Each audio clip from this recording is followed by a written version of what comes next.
अपनी यूटिलिटी बनाओ। Every day, every second, every hour. कौन गाली दे रहा है, कौन तारीफ कर रहा है, कौन खाने बुला रहा है, मतलब ही नहीं। अपना टाइम किसी को मत दो। पैसा दे दो, अकेले बैठे रहो अकेले। अपना दिमाग किसी को मत दो। तुमको अभी लग रहा है कि तुम बड़ी मेहनत कर रहे हो, कुछ नहीं करो। जो तुम पाने जा रहे हो ना, क्या ये मेहनत कुछ है ही नहीं। मेहनत है मार्च और अप्रैल में गेहूं काटना, मेहनत है दिसंबर की ठंडक में गन्ने के खेत में पानी लगाना। रात में तुम्हारे खेत में घुस गया, आलू उखाड़ उखाड़ के फेंक दिए। देखो भैया बदतमीजी ने कहा, नहीं मैं तो बता रहा हूँ। बाद में उसने उस पन्नों में लिखा, ये रात भर शराब पीता है।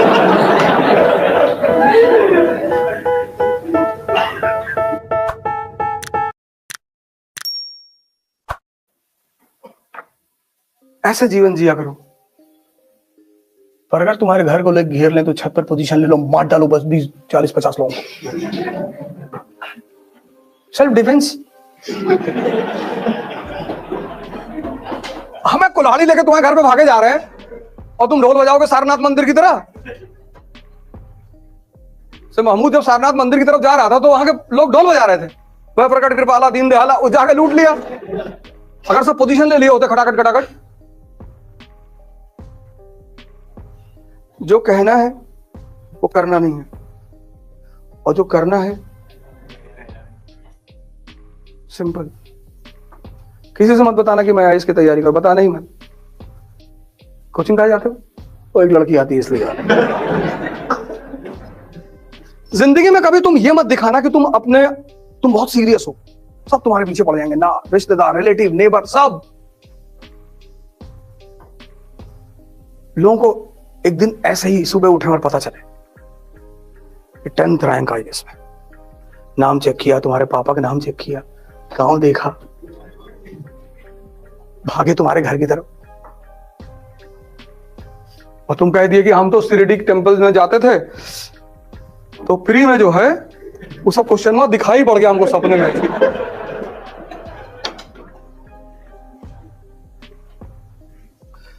युद्ध की सबसे बड़ी बात यह है कि तुम डिस्क्लोज मत करो कि तुम क्या कर रहे हो, तभी जीतोगे। अगर युद्ध में तुम नजर में रहोगे सबकी तो मार दिए जाओगे। हिंदुस्तान के राजा क्यों मारे जाते? ये हाथी बैठ के लड़ते थे।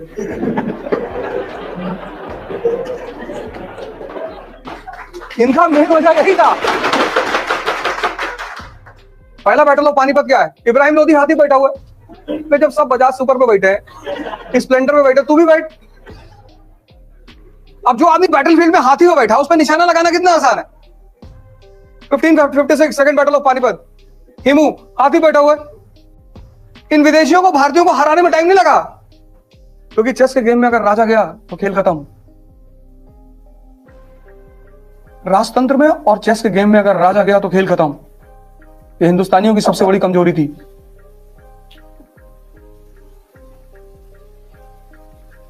हिडन करके रखो अपने आप को, हिडन। पागल बनकर रहो, पागल। उल्टा करके अखबार पढ़ो कि लोग समझ लें कि पूरा पागल है, इससे तो कुछ हो ही नहीं पाएगा। तुम थोड़ी सी इज्जत पाने के चक्कर में, थोड़ी सी, बहुत थोड़ी सी, और सिर्फ थोड़ी सी इज्जत पाने के चक्कर में नहीं कि लोग मुझे गाली ना दें, इसलिए तुम बता देते हो कि मैं ऐसी तैयारी। देने दो गाली, देने दो। तो जो लोग तुम्हें गाली दे रहे हैं ना, जिस दिन तुम्हारा सिलेक्शन हो जाएगा, पहले लोग तुम्हारे घर भाग के आएंगे रोते हुए कि भैया ये खुशी के आंसू है, अब पता है। और तब तुम अपना हिसाब करना। तुम्हारी शक्ल है ना कुत्ते की तरह, कहेंगे हाँ अम्मा भी यही कहती है। ये देखो, ये मैं इतना लोगों को उदास देखता हूं। सोचो, दो डेड बॉडी सड़क पे पड़ी थी, कोई उठाने वाला नहीं था। वो लोग जिंदगी में एक फार्मूला नहीं समझ पाए। अपनी यूटिलिटी बनाओ। Every day, every second, every hour. कौन गाली दे रहा है, कौन तारीफ कर रहा है, कौन खाने बुला रहा है, मतलब ही नहीं। तुम्हारी प्रॉब्लम क्या है कि जब तुम्हें लोग गाली देते हैं उस पर तो तुम अटेंशन देते हो। तुम्हें लोग जब एंटरटेन करते हैं तुम उस पर भी अटेंशन देते हो।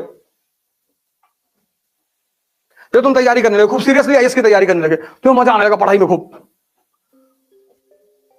पड़ोस के लड़के को नहीं आ रहा है, अरे यार ये तो बर्मा बहुत पढ़ रहा है।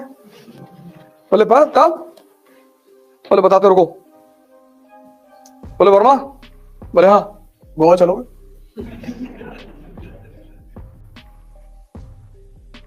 वर्मा ने कहा हमारे पास पैसा ही नहीं, पापा 6,000 रुपया भेजते हैं, 2,000 कमरे चला जाता, पैसा ही नहीं बचता, हम दे रहे ना, अब दोस्ती में पैसा लाओगे? अब वर्मा के दिमाग में आया कि एक हफ्ता गोवा में हरामखोरी में मजा लिया जाएगा। और वर्मा जी चले गए गोवा। ये सोच के गए कि मेरा पैसा थोड़ी लग रहा है, बर्बाद करने के लिए इन्वेस्टमेंट भी करनी पड़ती है कभी कभी।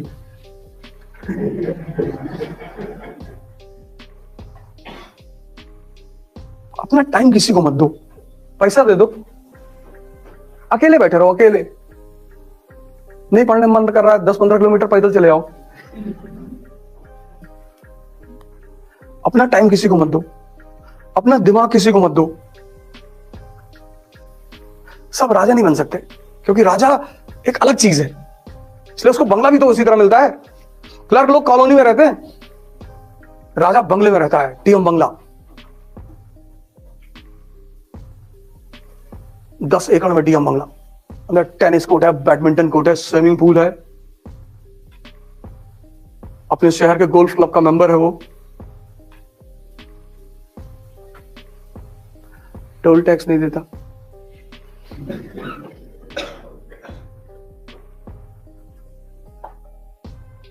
एयरपोर्ट पे जाओगे ना जब फॉरेन कंट्री, तुमको लाइन में नहीं खड़ा होना है कि भैया दुबई जा रहे थे। हमारी ब्यूरोक्रेसी की अलग लाइन होगी, अलग लाइन ही नहीं होती। एयर होस्टेस आएगी, सर प्लीज,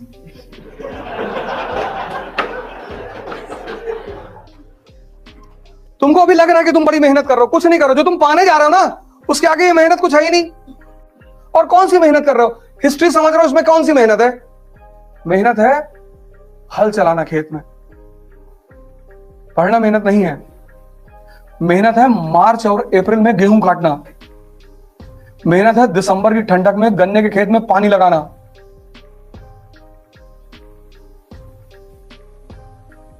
रात में जाते थे हम लोग बरहा चेक करने, ड्रेन मिट्टी के होते थे, तो गांव में एक से एक खलीफा है, और मिट्टी का वो है ड्रेन, उसको काट के दूसरे खेत में पानी बहा दिए।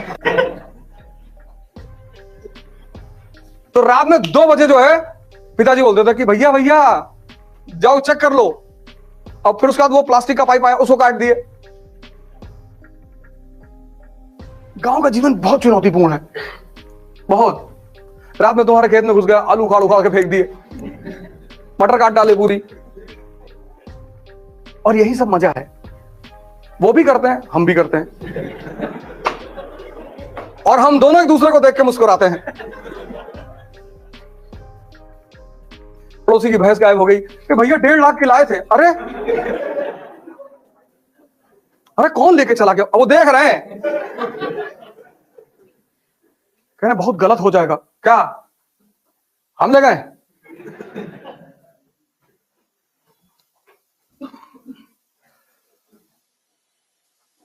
तुम भी तो हम सौगन का पेड़ लगाए थे, सब उखाड़ के फेंक दिए, तो हिसाब तो बराबर होगा ही। होली चलेगी, बाद में चलेगी। तुम्हारा पोता पड़ता है दिल्ली में, सेंट मैरी में, 11:30 बजे छुट्टी होती। देखो भैया बदतमीजी ना, नहीं नहीं मैं तो बता रहा हूं, मैं तो गांधी का फॉलोअर हूं, याद आ रहा तो मैंने कहा बता दे।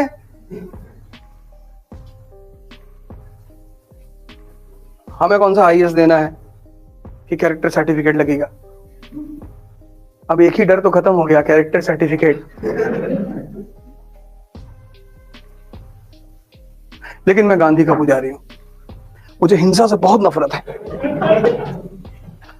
कोई मर जाए तो वो अलग बात है, हम तो मच्छर टहलते रहते, तुमसे कहते कि भैया चले आओ, देखो हमको काटो नहीं, हम मार नहीं पाएंगे तुमको, कि तुम जितनी लाइन मेरे बारे में लिखोगे मैं तुम्हें उतने सोने के सिक्के दूंगा। फिर तो उसी ने कहा अच्छा 20,000 लाइन लिख दी। इतनी मोटी किताब लेके पहुंचे महमूद गजनी के पास, बड़ा कंजूस आदमी था वो। उसने किताब देखी, कहा इतना लिखने के लिए कौन कहा था, इतने बड़ा लालची हो तुम? तो 2 झापड़ मारा, का इसको दे दो 50 सिक्के, 20,000 लाइन पे 50 सिक्के। फिरदौसी को पता था कि कंजूस आदमी है, उसने बीच के कुछ पन्ने छोड़ दिए थे। बाद में उसने उस पन्नों में लिखा कि ये रात भर शराब पीता है।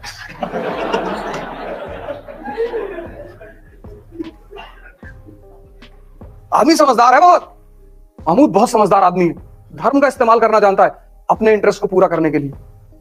सभी यही करते हैं।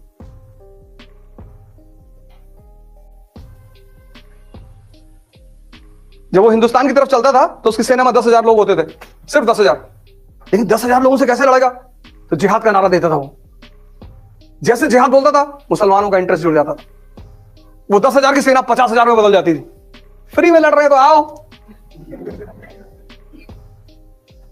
आम आदमी तो मार खाने के लिए पैदा हुआ है ना।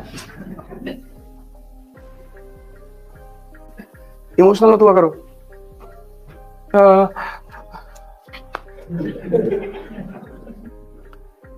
ये सिविल सर्विस की क्लास है, यहां यही सब पढ़ाया जाता है। क्लास के बाहर मिलोगे, मैं एक अलग आदमी हूं। प्रोफेशन अलग चीज है, जिंदगी अलग चीज है। कल पता लगा तुम कलेक्टर बन गए और मैं मथुरा काशी के मंदिर का मूवमेंट चला रहा हूं। टेंशन मत लेना यार, क्लास में तो सेकुलरिज्म की बातें करता था।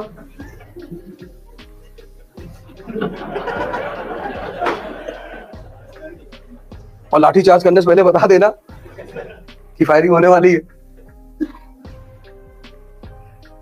मुझको इस सब्जेक्ट ने बर्बाद कर दिया। मैं भैया गांव से आया था, सीधा साधा आदमी, इसने मुझे हिस्ट्री में ऐसी ऐसी चीजें पढ़ा दी। बिस्मार्क, क्या डेंजरस आदमी है बिस्मार्क, क्या सोचता है। पूरा यूरोप जर्मनी के यूनिफिकेशन के खिलाफ है, बना दिया जर्मनी उसने, किसी को पता ही नहीं चला। और जब पता चला जर्मनी वॉज अ नेशन, तो खड़े होकर जर्मनी में मुस्कुरा रहा 1871 में। हमने तो सजदा कर दिया उसको कि क्या खेलते हो यार। और हमारे गांव के चौबे जी वो गांव की राजनीति करते हैं। चौबे बिस्मार्क ना बन पाएंगे, गांव में रहेंगे, वो प्रधान भी नहीं बनेंगे।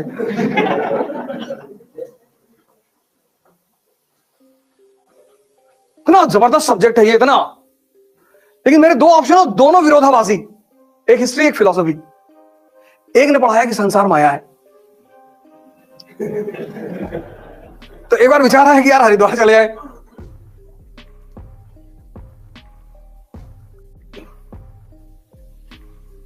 और इस सब्जेक्ट ने तो जो जो चीजें पढ़ा दी, समझो यार, तुम पढ़ते हो ना, तुम पढ़ाई ऐसे थोड़ी करते हो। ऐसे पढ़े थे कि भारत पर रेगुलर इन्वेजन क्यों हो रहे थे? नहीं पढ़े थे, तभी तो तुम्हें इंटरेस्ट नहीं आ रहा था। And without interest you will never enjoy. Enjoyment का सीधा संबंध है इंटरेस्ट से। जब तुम समझते हो तो मजा आता है, इसलिए ज्यादा पढ़ाई होती है। जो तुम कहते हो ना कि मोमेंटम नहीं बन पा रहा है, एंथुसियाज्म नहीं आ रहा, उसकी वजह है तुम्हें इंटरेस्ट नहीं पैदा हो पा रहा है, क्योंकि तुम समझ नहीं रहे हो, तुम रट रहे हो, तुम कनेक्ट नहीं कर रहे हो। रात में 2 बजे तुम गाड़ी लेके चल रहे हो एक्सप्रेसवे पे, और पीछे तुम्हारे साथ 4 कमांडो AK-47 लेके चल रहे हैं, आराम से चलोगे तुम। ताकत, मोटिवेशन, उत्साह जो है मोटिवेशन सुन के नहीं आता, उत्साह आता है ताकत से। और ताकत 2 है, एक शारीरिक एक मानसिक। उसमें सबसे बड़ी है मानसिक। अगर तुमने स्टीफन हॉकिंस की फोटो देखी होगी, पूरा शरीर खराब है, बस दिमाग ठीक है, और उस आदमी को नोबेल प्राइज मिला। उसकी फोटो लगा लो अपने कमरे में, उससे बहुत इंस्पिरेशन मिलेगी तुमको। 3-4 लोगों की फोटो लगाओ, एक अंबेडकर की फोटो लगाओ, गांधी की लगाओ, लिंकन की लगाओ, अंबेडकर की तो जरूर लगाओ, भगत सिंह की लगाओ, विवेकानंद लगाओ। और जब भी तुम निराश हो ना, इन सारे फोटो को 2-2 मिनट देखो, सोचो इनके बारे में। सोचो कि मैं अंबेडकर हूं, क्लास के बाहर बैठा हूं, लोग मेरी बेइज्जती कर रहे हैं, लेकिन मैं पढ़ूंगा। बस तुरंत तुम ऊर्जा से भर जाओगे। अंबेडकर किसी जाति विशेष के नेता नहीं है। अंबेडकर पूरी दुनिया के हर उस आदमी के नेता है जो शोषित हो रहा है। ज्योतिबा फूले ने सिर्फ दलितों के लिए स्कूल नहीं खोला था, औरतों के लिए भी खोला था।